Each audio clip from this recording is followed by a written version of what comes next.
живеат кон Битола. Сега, ако тоа нивните сведоштва го плашат битолскиот градоначелник до толку, да не ни дозволи да покажеме што битолчани мислат за него, ја не знам како тој човек излегал до сега на избори и како му е толку страф од тоа што мислат неговите сограѓани кои го гласаат. Дали тој човек како политичар мисли утре пак да се соочи со волјата на граѓаните ако му е до толку страф или срам од тоа што го правил. Особено заради тоа што морам лично да кажам дека и лично него и него напаѓаа нешто посебно граѓаните, зборуваа наискрено за тоа каква е социјалната правда во Битола, социјалната положба и како живеат во Битола. Оваков однос ми е потполно нејасен. Ние немавме намера да држиме партиски митинг, ние сме невладина организација, ние сме координација новинари.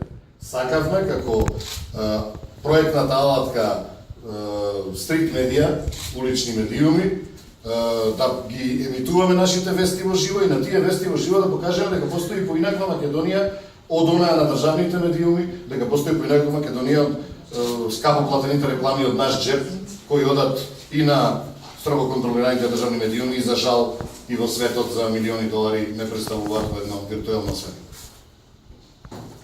Дали ли Цивил медија вакви активности ги спроведе и во други градови во Македонија? Цивил медија исти вакви активности спроведе во Кавадарци, во Штип, во Скопје, во Велес, утре сме во Прилеп, каде што добивме дозвола.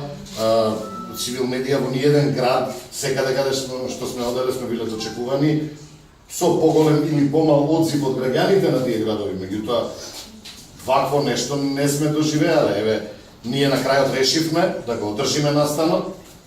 Немаше тука инајот, едноставно се јавивме полиција и рековме дека на локацијата кај споменикот на Стив Наумов, каде што велам немаше никакви активности, ќе го одржевме настанот, ама еве сега и климава е против нас, се истори дождов, се стои денја небо.